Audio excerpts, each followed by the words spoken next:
Brigade Palpitaire, 1 BHK, 2 BHK, 3 BHK flats available. Burigere Cross, Bengaluru. Please contact this number. నమస్తే అండి. నమస్తే madam. Sir జనరల్గా మనం చూస్తూ ఉంటాం న్యూస్ పేపర్లో కానివ్వండి, ఒక్కసారిగా హాట్ టాపిక్ అయిపోతుంది. అంటే ఒక స్టూడెంట్కి 50 lakhs ప్యాకేజ్తో జాబ్ వచ్చిందని చెప్పి కానివ్వండి, ఇట్లా క్రోర్స్లో కూడా చెప్తూ ఉంటారు. అలా కాకుండా బయట స్టూడెంట్స్ ఎవరైతే ఉన్నారో వాళ్ళకి కూడా కొంచెం హై ప్యాకేజ్తో ఐటీలో సెటిల్ అవ్వాలి అనుకుంటే వాళ్ళు ఎలాంటి స్కిల్స్ డెవలప్ చేసుకుంటే మంచిది, అండ్ ఆ కెరీర్ పాత్ అనేది ఎలా ఉండాలి? ఓకే, ఫస్ట్ పాయింట్ ఏంటంటే కాలేజీలో క్యాంపస్ ప్లేస్మెంట్లో ఫర్ ఎగ్జాంపుల్ మీరు ఐఐటి కానీ ఎన్ఐటి కానీ చదువుతున్నప్పుడు అక్కడ వచ్చిన క్యాంపస్ ప్లేస్మెంట్లోనే ఇలా మనకు 20 lakhs 30 lakhs ప్యాకేజ్ అని చూస్తాం ఫ్రెషర్స్కి. ఒకసారి కాలేజ్ నుంచి బయటకు వచ్చిన తర్వాత ఇక్కడ మనకి 2 ways జాబ్ ఉంటాయి. ఫ్రెషర్గా ట్రై చేయటం ఉంటుంది, లేదంటే ఎక్స్పీరియన్స్ పెట్టి ట్రై చేయటం ఉంటుంది. ఫ్రెషర్గా ట్రై చేసే వాళ్ళకి హై ప్యాకేజెస్ అనేది రేరు. అంటే వాళ్ళ దగ్గర ఇంకా ఎక్స్ట్రా స్కిల్స్ ఏమైనా ఉంటే కానీ రావు. హై ప్యాకేజెస్ అంటే ఏంటంటే మినిమం 4 అంటే మ్యాక్సిమం 8 9 లేదా 12 ప్యాకేజ్ ఉంటుంది. డిపెండ్స్ అపాన్ ద స్కిల్ మీద డిపెండ్ అయి ఉంటుంది. ఫర్ ఎగ్జాంపుల్ వీళ్ళు డెవలపర్కి వెళ్ళాలని ఫుల్ స్టాక్ డెవలప్మెంట్ నేర్చుకున్నారనుకోండి, ఫుల్ స్టాక్ డెవలప్మెంట్లో కూడా పైథాన్ ఫుల్ స్టాక్ డెవలప్మెంట్కి ప్యాకేజెస్ వేరుగా ఉంటాయి, జావా ఫుల్ స్టాక్ డెవలప్మెంట్కి ప్యాకేజెస్ వేరుగా స్టార్టింగ్ ఎలా ఉంటాయండి? అంటే యావరేజ్ 7 to 9 లేదా 10 ఉంటాయి. అంటే మినిమం 4 అనుకోవచ్చు మనం. ఫ్రెషర్ కి అయితే 4 lakhs నుంచి 7. అంటే అది కూడా కంపెనీ నామ్స్ మీద డిపెండ్ అయి ఉంటుంది. ఒక్కొక్క కంపెనీ ఇప్పుడు మల్టీనేషనల్ కంపెనీలు ఉన్నాయి అనుకోండి, వాళ్ళు 4 ఇవ్వచ్చు 5 ఇవ్వచ్చు, వాళ్ళ కంపెనీ నామ్స్ మేక్ చేసుకొని. ఒకవేళ మనం స్టార్ట్అప్ లో జాబ్ వచ్చింది అనుకోండి, స్టార్ట్అప్ వాళ్ళు 4 ఇవ్వరు, వాళ్ళు 2.6 ఇవ్వచ్చు, 2.8 ఇవ్వచ్చు, 3.2 ఇవ్వచ్చు. అందుకే మనం అండ్ యావరేజ్గా మనం ఏం చెప్తున్నాం అంటే ఫుల్ స్టాక్ నేర్చుకున్న వాళ్ళకి 7 lakhs ప్యాకేజ్ ఉండొచ్చు యావరేజ్ శాలరీ. అది 7 lakhs అంటే తక్కువ వచ్చు, ఎక్కువ ఉండొచ్చు. 7 to 9 లోపు వస్తుంది మనకి. అది ఏ ఫుల్ స్టాక్ అయినా నేర్చుకోవచ్చు. పైథాన్ ఫుల్ స్టాక్ అయినా, జావా ఫుల్ స్టాక్ అయినా, లేదంటే మెన్ స్టాక్ అంటాం, మార్కెట్లో బాగా పాపులర్ అవుతుంది మెన్ స్టాక్, మీన్ స్టాక్ అని. మెన్ స్టాక్లోనేమో రియాక్ట్ వాడుకుంటాం, మీన్ స్టాక్లోనేమో యాంగులర్ చేసి వాడతాం. ఈ రెండింటిలో ఒకే స్కిల్ వాడతాం, బ్యాక్ ఎండ్ అయినా ఫ్రంట్ ఎండ్ అయినా. అదే జావా స్క్రిప్ట్.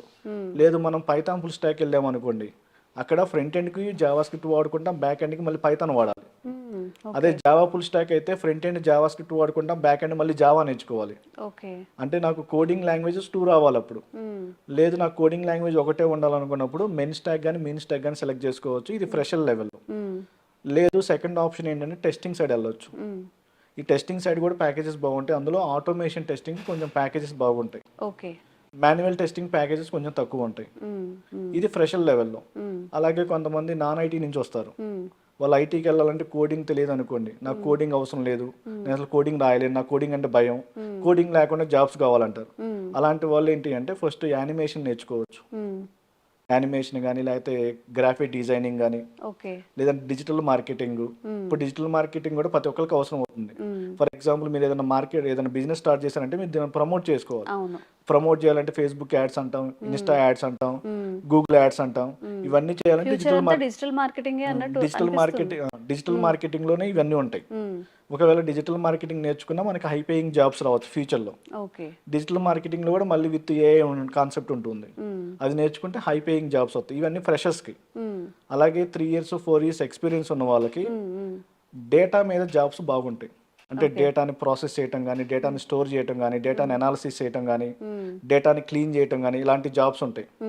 మనకి డేటా మీద 3 types ఆఫ్ జాబ్స్ ఉంటాయి. ఒకటి ఏమో డేటా అనలిటిక్స్ అంటాం, సెకండ్ డేటా సైన్స్ అంటాం, థర్డ్ వన్ వచ్చేసరికి డేటా ఇంజనీరింగ్ అంటాం. ఈ డేటా ఇంజనీరింగ్ వాళ్ళు ఏం చేస్తారంటే ఉన్న డేటా మొత్తాన్ని కలెక్ట్ చేసి వాటి మీద ఆపరేషన్స్ పర్ఫామ్ చేసి ఫైనల్గా ఒక డేటాని తీసుకెళ్ళి డేటా వేర్ హౌస్లో స్టోర్ చేస్తారు. ఇక్కడ వాడే కాన్సెప్ట్ ఏంటంటే ETL అనే ఒక కాన్సెప్ట్ వాడతారు, extracting the data from the different data sources. అలాగే ఎక్స్ట్రాక్ట్ చేసిన డేటా మీద కొన్ని ఆపరేషన్స్ పర్ఫామ్ చేసి ఆ డేటాని తీసుకెళ్ళి డేటా వేర్ హౌస్లో స్టోర్ చేస్తారు.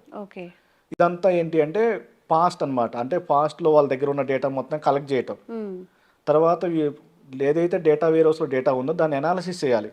అనాలిసిస్ చేసి దానికి ఒక రిపోర్ట్ జనరేట్ చేసి ఎవరైతే ప్రొడక్ట్ ఓనర్ ఉంటారో, లేదంటే ఎవరైతే హైయర్ అథారిటీ వాళ్ళు ఉంటారో వాళ్ళకి ఆ రిపోర్ట్ జనరేట్ చేయాలి. ఆ రిపోర్ట్ అంతా ఎలా జనరేట్ చేస్తామంటే డేటా అనలిటిక్స్ వాళ్ళు చేస్తారు. ఈ డేటా అనలిటిక్స్ లో వెళ్ళాలంటే మళ్ళీ మనకు ఏదో కోడింగ్ లాంగ్వేజ్ కావాలి, అలాగే SQL, అడ్వాన్స్డ్ ఎక్సెల్ ఏదో ఒక బిఐ టూల్ యూజ్ చేసుకొని ఒక రిపోర్ట్ జనరేట్ చేస్తాం, డాష్ బోర్డ్ లైక్ అయితే పై చార్ట్లో కానీ బార్ చార్ట్లో కానీ ఒక గ్రాఫ్ డిజైన్ చేసి అది హయ్యర్ అథారిటీ వాళ్ళకి ఇస్తాం. వాళ్ళు ఏం చేయాలి అంటే ఆ రిపోర్ట్స్ మొత్తాన్ని అనలైజ్ చేసుకొని ఒకవేళ మనం ఏదైనా బిజినెస్ లాస్లో ఉన్నా లేకపోతే ప్రాఫిట్లో ఉన్నా లేకపోతే ప్రాఫిట్లో ఉన్నా ఇంకొంచెం ప్రాఫిట్ రావడానికి అనాలిసిస్ చేసి ఒక డెసిషన్ తీసుకుంటారు. ఆ డెసిషన్ తీసుకొని ఫ్యూచర్ని ప్రిడిక్ట్ చేయాలి. అంటే ఫ్యూచర్లో మనం ఇంకొక ప్రోడక్ట్ రిలీజ్ చేస్తే మనకి మార్కెట్లో ఎలా ఉంటుంది అని దాని ఫ్యూచర్ని ప్రిడిక్ట్ చేయడం కోసం డేటా సైన్స్ అల్గారిథమ్స్ రాసుకుంటారు. ఆ డేటా సైన్స్లో మనకి మిషన్ లెర్నింగ్ అని డీప్ లెర్నింగ్ అని ఉంటాయి. ఇటు సైడ్ వెళ్ళే వాళ్ళకి ప్యాకేజెస్ బాగుంటాయి. డేటా సైన్స్కి వెళ్ళినా, డేటా అనలిటిక్స్కి వెళ్ళినా, అలాగే డేటా ఇంజనీరింగ్ వాళ్ళకి వెళ్ళినా ప్యాకేజెస్ బాగుంటాయి. అంటే స్టార్టింగ్ సాలరీస్ ఎలా ఉంటాయండి వీళ్ళకి డేటా అనలిటిక్స్ అయినా, డేటా ఇంజనీరింగ్ అయినా, డేటా సైన్స్ అయినా మినిమం 8 lakhs ఉంటుంది. అంటే వీళ్ళు ఆల్రెడీ ఎక్స్పీరియన్స్ పెడతారు కాబట్టి మినిమం 8 lakhs ఉంటుంది. అదే ఫ్రెషర్ అయితే 4.55 అలా ఉంటుంది. అలాగే నెక్స్ట్ క్లౌడ్ కంప్యూటింగ్, అంటే వీళ్ళకి అసలు కోడింగ్ ఏం లేకుండా ఏదైనా జాబ్ చేయాలనుకున్నప్పుడు క్లౌడ్ కంప్యూటింగ్ అనేది మార్కెట్ డిమాండింగ్ ఉంది. ఈ క్లౌడ్ కంప్యూటింగ్ వెళ్ళాలన్నా మినిమం 3+ years ఆఫ్ ఎక్స్పీరియన్స్ పెడితేనే ట్రై చేసుకుంటేనే వస్తాయి. ఫ్రెషర్గా కాల్స్ రావా అంటే వస్తాయి. ఇప్పుడు ఫర్ ఎగ్జాంపుల్ 100 రిక్వైర్మెంట్ ఉందనుకోండి పొజిషన్స్, అందులో 5-6 ఫ్రెషర్స్కి ఇస్తారు, మిగతా అన్ని ఎక్స్పీరియన్స్ లెవెల్లో తీసుకుంటారు. ఈ క్లౌడ్ మార్కెట్ కూడా చాలా బాగుంది. క్లౌడ్లో కూడా హై ప్యాకేజెస్ ఉన్నాయి. ఒక్కొక్కసారి 12 lakhs యావరేజ్ శాలరీ 12 lakhs ఉంటుంది. ఓకే, ఈ క్లౌడ్లో కూడా మనకి AWS అని ఉంటుంది, ఎజూర్ అని ఉంటుంది, అంటే గూగుల్ GCP అని ఉంటుంది. మనం నేర్చుకున్న టూల్ను బట్టి మళ్ళీ మీరు AWS నేర్చుకుంటే ఒక రకంగా ఉంటాయి ప్యాకేజెస్, ఎజూర్ నేర్చుకుంటే ఒక రకంగా ఉంటాయి ప్యాకేజెస్, అలాగే GCP నేర్చుకుంటే ఇంకొక రకంగా ప్యాకేజెస్ ఉంటాయి. అందులో ప్లస్ మన దగ్గర మళ్ళీ కోడింగ్ స్కిల్స్ కూడా ఉండాలి. అంటే స్క్రిప్ట్ రాయడానికి కొన్ని స్కిల్స్ కావాలి, ఆ స్కిల్స్ అన్నీ ఉండాలి. అలాగే క్లౌడ్లో కొన్ని నెట్వర్కింగ్ కాన్సెప్ట్స్ కూడా కావాలి. ఎవరైతే నెట్వర్కింగ్ బ్యాక్గ్రౌండ్ నుంచి వస్తారో వాళ్ళకి క్లౌడ్ కొంచెం సూటబుల్గా ఉంటుంది. అలాగే నెక్స్ట్ డెవాప్స్ అంటాం. ఇంతకుముందు డెవలపర్ చేసేవాళ్ళు, ఆపరేషన్స్ టీమ్ ఆపరేషన్ జాబ్స్ చేస్తారు. ఇప్పుడు మార్కెట్ అంతా చేంజ్ అయిపోయి ఒక్క పర్సనే 2 చేయాలి, దాన్ని డెవాప్స్ అంటాం. ఇక్కడ ఎజైల్ అని, స్క్రమ్ అని ఇవన్నీ ఉంటాయి. ఇవి నేర్చుకున్నా మనకి హై పేయింగ్ జాబ్స్ వస్తాయి. ఇక్కడ కూడా మినిమం 12 to 14 ఉంటుంది యావరేజ్ శాలరీ. కాకపోతే ఇక్కడ కూడా ఎక్స్పీరియన్స్ వాళ్ళకే ఎక్కువ కాల్స్ ఉంటాయి ఫ్రెషర్స్ కన్నా. తర్వాత సైబర్ సెక్యూరిటీ అంటున్నారు. ఈ సైబర్ సెక్యూరిటీ కూడా ఫ్యూచర్ మార్కెట్ చాలా బాగుంటుంది. కాకపోతే ఇక్కడ కూడా హై పేయింగ్ జాబ్స్ ఉంటాయి.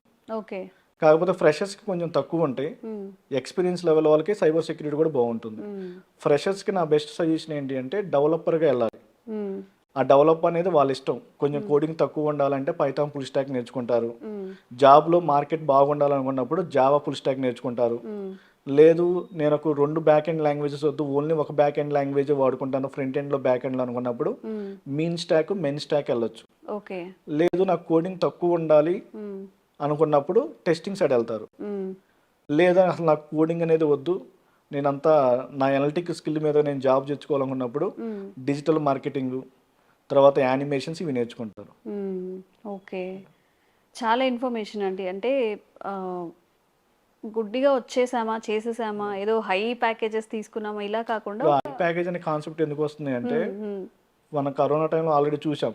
మన ఇంటి పక్కన వాళ్ళు ఎవరో 3 years 4 years ఖాళీగా ఉండి వాళ్ళకి జాబ్ వస్తుంది, వాళ్ళకి 12 lakhs 14 lakhs ప్యాకేజెస్ వస్తాయి.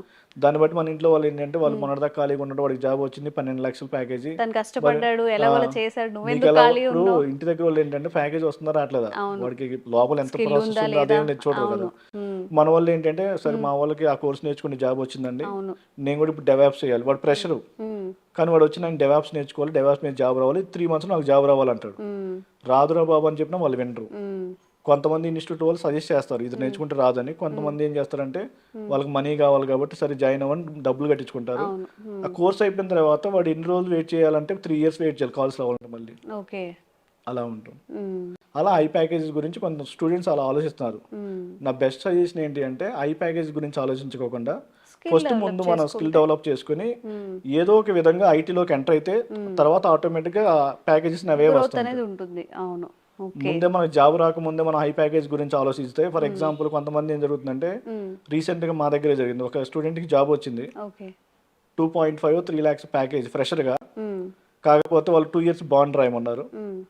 బాండ్ రాయకోవటానికి ఇష్టపడక జాబ్ వదిలేసుకున్నాడు. ఇంకా జాబ్ రాలేదు, తర్వాత ఇంకా సర్చింగ్ లోనే ఉన్నాడు. బెస్ట్ సజెషన్ ఏంటంటే బాండ్ అయినా ఏం కాదు. ఇప్పుడు మనం ఫర్ ఎగ్జాంపుల్ మనం ఇంటర్మీడియట్ చదువుతున్నాం అనుకోండి, కాలేజ్ వాళ్ళకి ఏమి ఇవ్వాలి, 10th class సర్టిఫికేట్ ఇవ్వాలి. తర్వాత ఇంటర్మీడియట్ నుంచి మనం బీటెక్కి వెళ్తాం. బీటెక్ వెళ్ళినప్పుడు ఏం చేయాలి, వాళ్ళకి మన ఇంటర్మీడియట్ 10th క్లాస్ సర్టిఫికేట్లు ఇస్తారు, 4 సంవత్సరాలు వాళ్ళ దగ్గర చదువుకుంటాం. బయటికి వచ్చిన తర్వాత ఒక కంపెనీ వాడు బాండ్ రాయమన్నప్పుడు చాలా మంది భయపడుతున్నారు. అంటే పేరెంట్స్ కూడా అదే, ఒకవేళ మా అబ్బాయికి next year 6 lakhs 8 lakhs package వచ్చిందేమో, అప్పుడు మళ్ళీ 2 years వెయిట్ చేయాలి కదా అని అడుగుతున్నారు. కానీ బెస్ట్ సజెషన్ ఏంటంటే ముందు ప్యాకేజ్ ఎంత వచ్చినా ఐటీలోకి ఎంటర్ అవటమే కష్టం. ఒకసారి ఐటీలోకి మనం ఎంటర్ అయిన తర్వాత స్కిల్ ఆటోమేటిక్గా అప్గ్రేడ్ చేసుకొని మనమే ఒక కంపెనీ నుంచి ఇంకో కంపెనీకి షిఫ్ట్ అవ్వచ్చు. అప్పుడు ప్యాకేజ్ కూడా పెరుగుతాయి. ఇనిషియల్ గానే మనకి ఇంత ప్యాకేజ్ రావాలి, ఇంత ప్యాకేజ్ రావాలి అనేది మార్కెట్ అనేది ఒక చెప్పలేము. ఈ రోజు ఉండొచ్చు, రేపు బావచ్చు. ప్లస్ మనం ఈ కోర్స్ నేర్చుకున్నాం, దానికి మార్కెట్ ఎప్పటి వరకు ఉంటుందో కూడా తెలియదు. ఉన్నప్పుడు మనకి జాబ్ వచ్చినప్పుడు మనం ఆపర్చునిటీని యూజ్ చేసుకోవాలి. అవును, నిజంగా అండి, చాలా మంచి ఇన్ఫర్మేటివ్గా చెప్పారు. అంటే చాలామంది చేస్తున్న తప్పులు ఖచ్చితంగా మీరు ఏదంటే కంపారిజన్స్ ఉన్నాయో వాళ్ళకి ఎక్కువ వచ్చింది కాబట్టి మనకు కూడా ఎక్కువ రావాలని ఎక్స్పెక్ట్ చేయడం కూడా తప్పని. చాలా అండి, చాలా థ్యాంక్ యూ.